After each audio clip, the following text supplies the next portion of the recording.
Ako nga pala si Beng Roberto, owner ng Taste and Brew Cafe, located at San Lorenzo, Capania, Rizal. Nag-start po yung Taste and Brew last December 8, 2023. And then, kahit bago lang kami dito sa bayan, binabalikan kami ng mga customer. I think siguro kasi Taste and Brew Cafe is a kapamilya.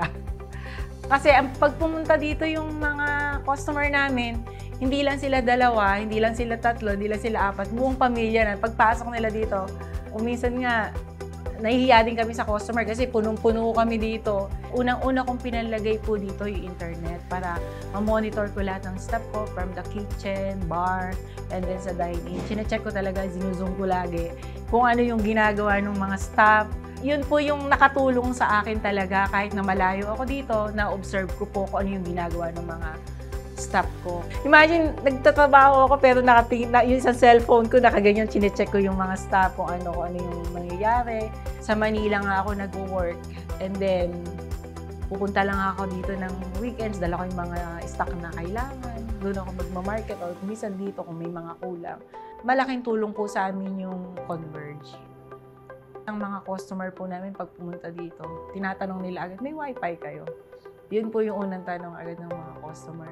Ang mga customer po namin dito, kung minsan nag-aaral sila dito or nagkagawa sila na nag-worksheet sila dito. Kaya po, si Converge sobrang malaki ang naitulong dito sa Taste and Brew. Kasi yung mga menu namin and then sa social media nga, more on posting kasi ang ginagawa namin sa social media.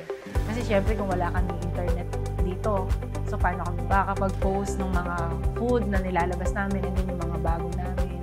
And then yung mga everyday na nangyayari dito sa amin. Kasi lahat ng mga customer na pumapasok dito din pin-picture namin para maipakita rin po namin doon sa mga taga rito sa Gapan or kung saan man. Yung wifi connection naman dito is wala namang nagiging problema about dito sa mga customer namin. Mabilis naman yung connectivity. Even pag nasa labas ka or nasa baba ka, ano pa din nakaka-connect pa din ako. Minsan nakastay lang ako dun sa parking. Doon muna ako, hindi muna ako makakaya. Doon ako nag-browse. Taste and Brew Cafe. We are all SMEs.